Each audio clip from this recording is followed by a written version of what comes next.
नंदू भैया कैसे हो? बस भैया ठीक है। बड़े उदास नजर आ रहे हो, क्या हुआ?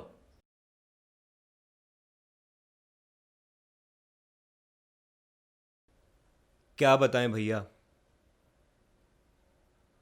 आपको नहीं पता ये पूरे शहर में जो स्ट्रीट वेंडर्स का शोर मचा हुआ है।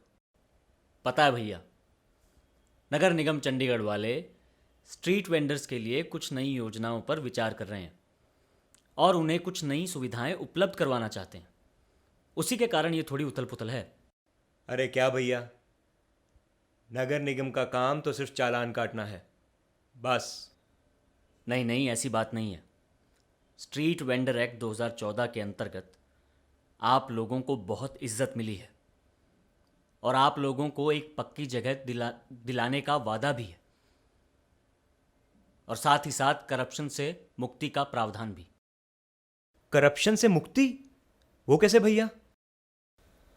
वो भैया ऐसे, जब आप पहले बैठते थे सड़क के किनारे तो ऐसे तो बैठ नहीं जाते थे, किसी ना किसी को कुछ ले देकर, जो भी सिस्टम था उस हिसाब से बैठते थे। पर इस एक्ट के आने के बाद आप लोग अपनी एक पक्की जगह पर अपना काम पूरी आज़ादी के साथ बिना किसी रोक टोक के कानूनी तौर पर कर सकते हैं। और नगर निगम ने तो स्ट्रीट वेंडर्स के लाइसेंस भी बना दिए हैं। अब आप लोगों के लाइसेंस बन गए हैं तो बहुत से लोगों ने, स्ट्रीट वेंडर्स ने लोन भी लिए हैं 80,000 से लेकर 1 लाख रुपए तक के, और उन लोगों ने अपना काम भी बढ़ा लिया है। और साथ साथ उनकी वाइफ्स ने कई सेल्फ हेल्प ग्रुप्स को ज्वाइन किया है। उनके बच्चे स्किल ट्रेनिंग प्रोग्राम में ट्रेनिंग लेने के लिए गए हैं। अब पीछे से ही दिल्ली में प्रदर्शनी लगी थी जिसमें कुछ स्ट्रीट वेंडर्स ने पार्टिसिपेट किया था। उन स्ट्रीट वेंडर्स को सम्मानित किया गया है, अवार्ड्स मिले हैं। चंडीगढ़ नगर निगम आने वाले समय में स्ट्रीट वेंडर्स के लिए एलईडी लाइट्स की सुविधाएं उपलब्ध करवाएगी, साफ शौचालय की व्यवस्था की जाएगी, साफ पानी का इंतज़ाम किया जाएगा और साथ ही साथ कूड़ेदान की व्यवस्था भी की जाएगी ताकि साफ सफाई का ध्यान रखा जा सके। अरे वाह भैया, ये तो बहुत ही ज़्यादा अच्छी बात है। बिल्कुल। और भैया, कोई भी नई चीज़ अपना समय तो लेती ही है।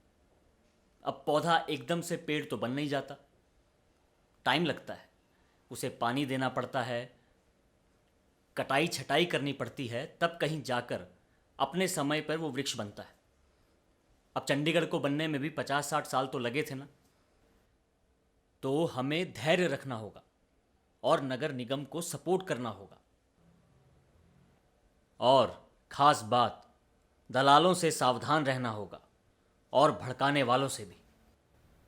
हाँ भैया, ये तो सही बात कही आपने। नगर निगम चंडीगढ़ स्ट्रीट वेंडर्स के हित में कार्यरत है। भैया मुझे एक सवाल पूछना था। अब ये जो पहले स्कूल ऑफ पब्लिक हेल्थ के डॉक्टर्स आया करते थे, वो कहा करते थे कि सफाई का ध्यान रखो, ये करो वो करो। अब इन सब चीज़ों की ज़रूरत नहीं है क्या? नहीं नहीं, ऐसा नहीं है। इन चीज़ों के साथ साथ उन चीज़ों का ध्यान भी रखना है, क्योंकि स्ट्रीट फूड का नाम सुनते ही हमारे जहन में आता है सड़क के किनारे बिकने वाला चटपटा और लजीज खाना।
सड़क के किनारे मिलने वाले खाने को लोग बड़े ही चाव से खाते हैं और इसका आनंद उठाते हैं।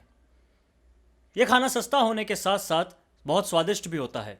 यह खाना ग्राहक के काम करने वाली जगह पर व घरों के आसपास बहुत ही आसानी से उपलब्ध होता है। लेकिन अक्सर ऐसा देखने में आता है कि स्ट्रीट फूड खाने के बाद लोगों को उल्टियाँ, पेट में दर्द और दस्त शुरू हो जाते हैं और कई बार तो उन्हें अस्पताल में भी भर्ती करवाना पड़ता है, जहां डॉक्टर से उन्हें पता चलता है कि ये पेट में गड़बड़ी उन्हें दूषित खाना खाने की वजह से हुई है। और इस दूषित खाना खाने की वजह से होने वाली बीमारियों को कहते हैं खाद्य जनित रोग।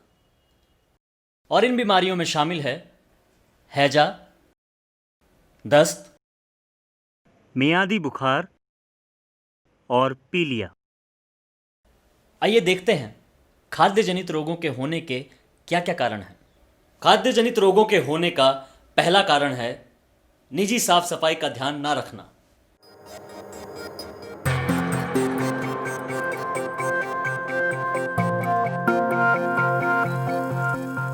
अक्सर ऐसा देखा जाता है जो रेडी वाले हैं वो अपनी निजी साफ सफाई का ध्यान नहीं रखते, जिससे खाना दूषित होता है और खाद्य जनित रोग हो सकते हैं।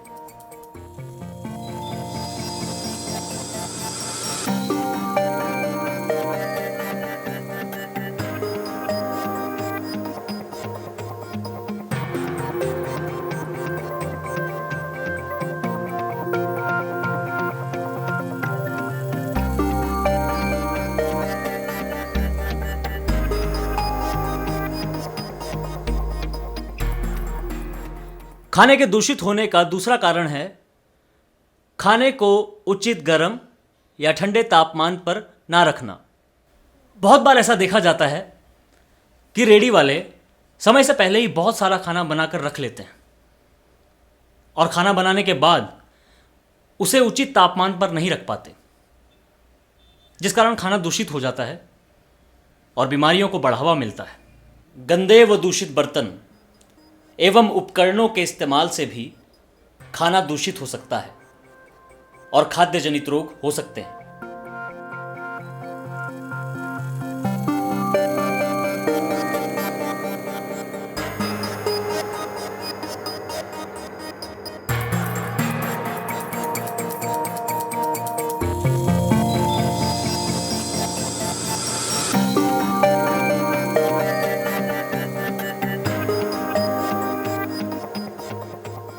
खुले हुए सूखे राशन का इस्तेमाल करने से भी खाद्य जनित रोग हो सकते हैं।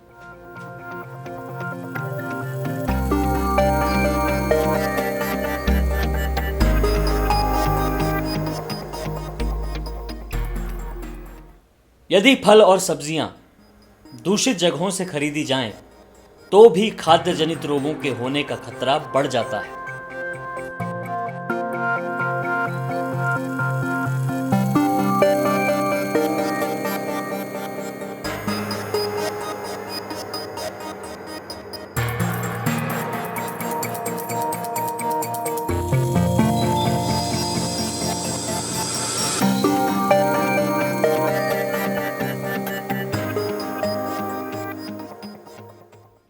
तो ये तो थे कुछ कारण जिनकी वजह से खाना दूषित होता है और खाद्य जनित रोग हो जाते हैं। आइए अब देखते हैं कि किस तरह से खाद्य जनित रोगों से बचा जा सकता है। रेडी वाले ऐसा क्या करें कि उनके खाने का स्वाद भी बरकरार रहे और बीमारी भी ना हो। सबसे पहले कच्चे माल और सामग्री की गुणवत्ता को सुनिश्चित करें।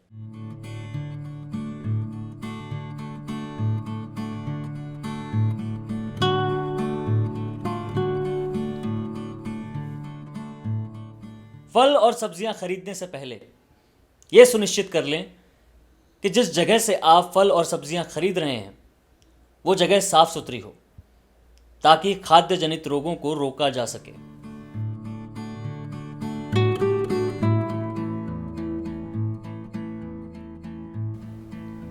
खुला हुआ राशन कभी ना खरीदें, हमेशा पैक्ड राशन ही खरीदें। और राशन खरीदते वक्त पैकेट पर मैन्युफैक्चरिंग डेट और एक्सपायरी डेट ज़रूर देख लें। और साथ ही साथ सरकारी मुहर जैसे FSSAI, एग मार्क या ISI का निशान ज़रूर देख लें। खाद्य सामग्री का भंडारण हमेशा साफ व सुथरे ढक्कन बंद डब्बों में ही करें। रेडी वाले हमेशा अपनी निजी साफ सफाई का ध्यान रखें। रोज नहाएं, ब्रश करें। हमेशा साफ सुथरा एप्रन पहनें।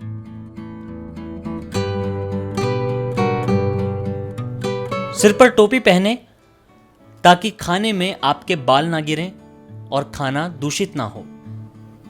खाना बनाने से पहले हाथों को अच्छे से धोएं और यह सुनिश्चित कर लें कि आपके हाथों के नाखून अच्छे से कटे हुए हों ताकि उनमें गंदगी ना जमा हो और खाना दूषित ना हो।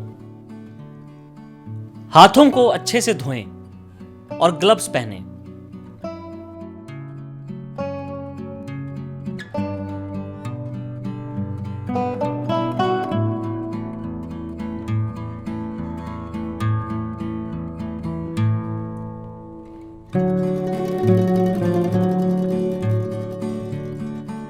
खाना बनाते वक्त बीड़ी, पान, तंबाकू का सेवन बिल्कुल ना करें।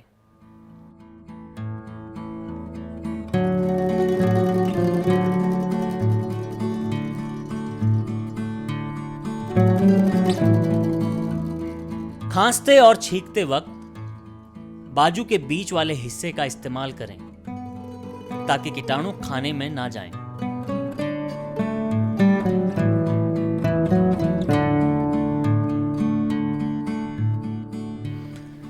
यदि किसी भी वेंडर को सर्दी, जुखाम, बुखार हो तो उस दिन घर पर ही रहें, काम पर ना जाएं। खाना बनाने वाले उपकरणों और बर्तनों को हमेशा चलते हुए पानी में ही धोएं और उन्हें सुखाने के लिए कपड़े से ना पोंछें, उन्हें अपने आप सूखने दें।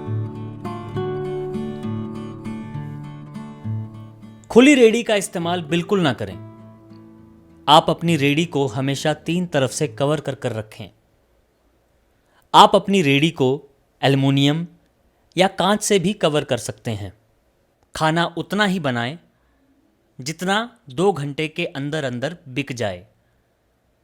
यदि खाना 2 घंटों से ज़्यादा देर तक पड़ा रहे तो उसे परोसने से पहले अच्छी तरह से गर्म कर लें। अपनी रेडी के आसपास गंदगी बिल्कुल ना जमा होने दें। कूड़ा करकट के लिए हमेशा डस्टबिन का ही इस्तेमाल करें। रेडी को ऐसी जगह पर लगाएं जहां पर पॉल्यूशन ना हो और ना ही ट्रैफिक रुकने का डर हो। तो दोस्तों, अगर आप सब अपनाएंगे ये सब सावधानी तो खूब होगी बिक्री, नहीं होगी किसी को परेशानी। खाने का स्वाद रहेगा बरकरार, साफ सफाई के साथ साथ ग्राहक भी होंगे बेशुमार।